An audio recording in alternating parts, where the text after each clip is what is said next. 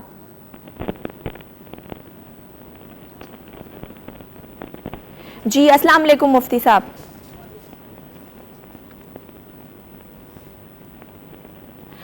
مفتی صاحب سے رابطہ ہمارا جو ہے منقطع ہو گیا، ان کو ہم کوشش کرتے ہیں کہ دوبارہ ان سے رابطہ کریں۔ ایک بریک لیتے ہیں، بریک کے بعد یہیں سے کنٹینیو کریں گے۔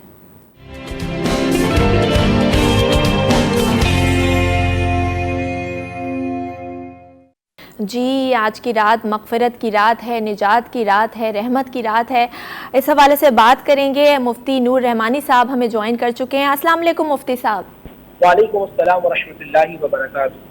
بہت شکریہ مفتی صاحب آپ کے وقت کا۔ سب سے پہلے میں آپ سے جاننا چاہوں گی کہ شب برات جب ہم کہتے ہیں آج کی رات کی جو فضیلت ہے، جو اہمیت ہے، وہ لوگ جو نہیں جانتے ان کی اہمیت، میں چاہوں گی آپ ڈیٹیل میں بتائیے۔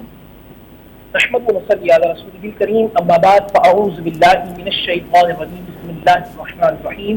قال اللہ تعالی فی القرآن المجید والفرقان الحمید، انا انزلناہ فی لیلۃ مبارکہ، صدق اللہ العظیم وصدق رسول النبی الکریم الامین الرؤوف الرحیم۔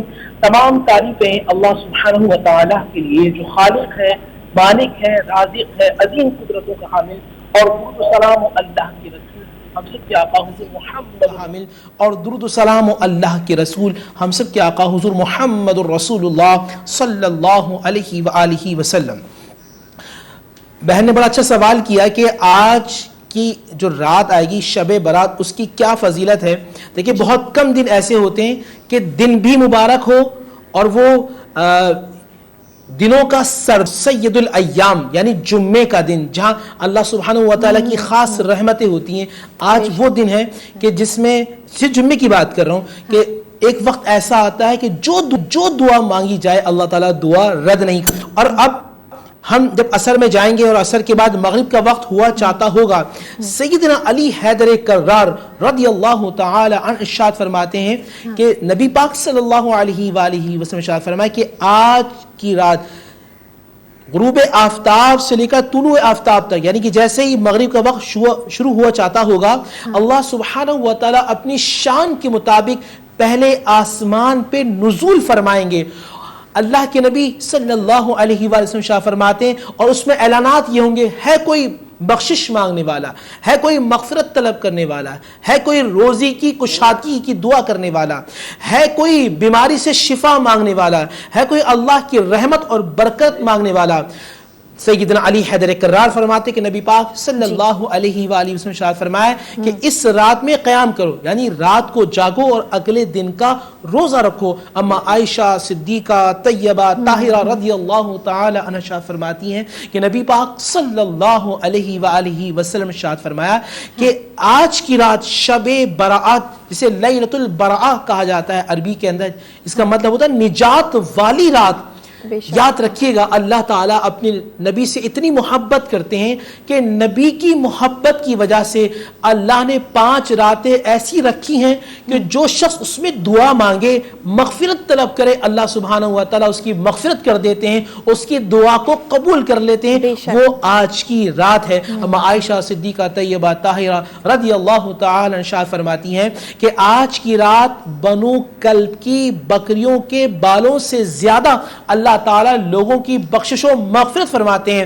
آج کتنا اچھا معاملہ ہے کہ جمعے کا دن ہے، جمعے کا دن ختم ہو رہا ہے، شب برات آ رہی ہے، لوگ مساجد کے اندر ہیں، اپنے رب کی بارگاہ میں کوئی قیام میں ہے، کوئی سجدے میں ہے، کوئی تسبیح میں ہے، کوئی تحلیل میں ہے، کوئی تلاوت کلام مقدس میں ہے، کوئی نبی علیہ السلام کی بارگاہ میں درود شریف پڑھ رہا ہے، اپنے رب کو منا رہا ہے۔ لیکن یاد رکھیے گا آج کی رات کچھ لوگ ایسے بدبخت ہوں گے کہ جن کی بخشش نہیں ہوگی, جن کو اللہ معاف نہیں کرے گا. میرے آقا کریم صلی اللہ علیہ وآلہ وسلم نے فرمایا 6 اشخاص ایسے ہیں کہ جن کی اللہ بخشش و مغفرت نہیں کرتا. آج کی رات مجھے یہ دیکھنا ہے ان 6 لوگوں میں تو شامل نہیں ہوں.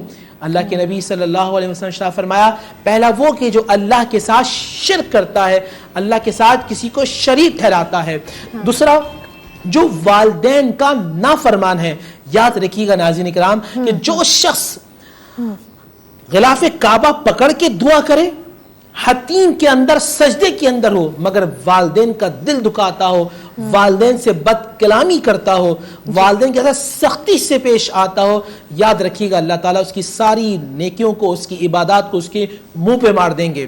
تیسرا وہ شخص جو کینہ رکھتا ہے, دلوں میں برائی رکھتا ہے, ایسی سامنے والا جو شخص ہے وہ برباد ہو جائے, ختم ہو جائے, اس کی عزت, شہرت, دولت, مقام, مرتبہ, شرف, علمیت سب ختم ہو جائے. میرے آقا کریم نے فرمایا کہ ایسے شخص کو اللہ بخشے کا نہیں, کیونکہ جس کے سینے میں ہو کینہ وہ سینہ نہیں اچھا.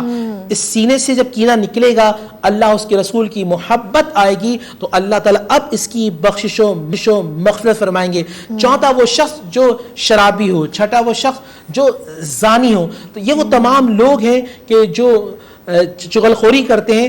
وہ لوگ ہیں کہ جن کو اللہ سبحانہ و تعالیٰ جن سے راضی نہیں ہوتا جب تک یہ توبہ استغفار کر کے. بہت بڑی بات ہے مفتی صاحب کہ آج اللہ تعالیٰ جو نجات کی رات اللہ تعالیٰ نے رکھی ہے, اور یہ وہ بدنصیب لوگ ہیں جو آج کی رات بھی جنہیں معافی نہیں ملتی.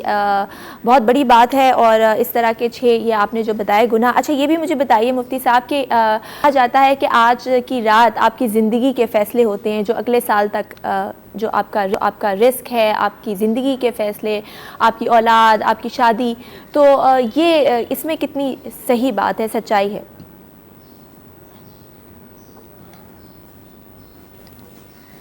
حضرت عبداللہ ابن عباس رضی اللہ تعالی عنہ سورہ دخان کی آیت نمبر 3 تلاوت کر کے فرماتے تھے انا انزلناہ فی لیلۃ مبارکہ.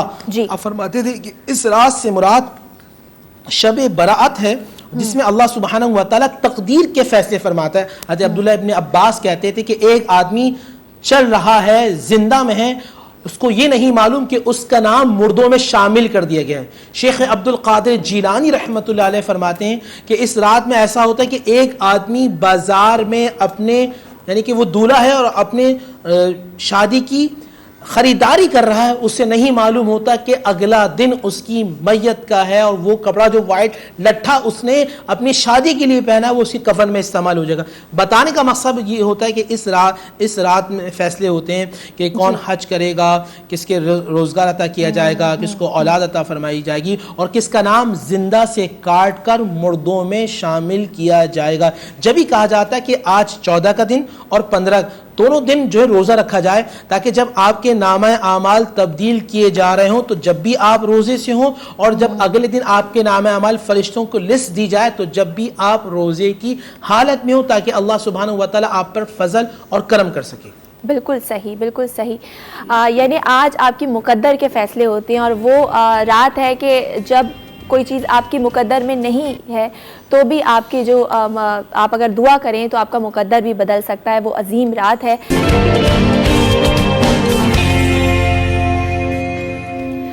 جی ویلکم بیک. ایک بریک کے بعد آپ کو پھر سے خوش آمدید کرتے ہیں سٹی ایٹ 10 میں, اور وقت ہوا ہے ہمارے سیگمنٹ کراچی ٹیلنٹ کا, جس میں ہم آپ کو آج ملوانے والے ہیں ایک بہت ہی ٹیلنٹڈ کراچی کی خاتون سے. وہ ایک پہلی پاکستانی مصورہ ہیں جنہوں نے مدینے میں پہلی بار سولو شو کا انعقاد کر کے ملک و قوم کا نام روشن کر دیا ہے. رابعہ نے خواتین کے عالم الدین کے موقع پر مدینے میں سولو شو کا انعقاد کیا, جس کے بعد وہ سعودی شہر میں سولو شو کا انعقاد کرنے والی پہلی بین الاقوامی مصورہ بننے کا اعزاز انہوں نے اپنے نام کر لیا. اور یہ بھی آپ کو بتائیں کہ رابعہ نے جو سولو شو کیا اس میں جو ان کا ٹائٹل تھا وہ ایمان کا سفر تھا, اس کے طور پہ انہوں نے اس کو پیش کیا, جس کے بعد سعودی ولی عہد محمد بن سلمان نے بھی رابعہ کی کام کی تعریف کرتے ہوئے ویژن 2030 کے تحت سعودیہ میں آرٹ اور کلچر کے فروغ پر ان کی خدمات کو سراہا. تو ہمارے ساتھ موجود ہیں رابعہ ذاکر, ان کو ویلکم کرتے ہیں. السلام علیکم رابعہ.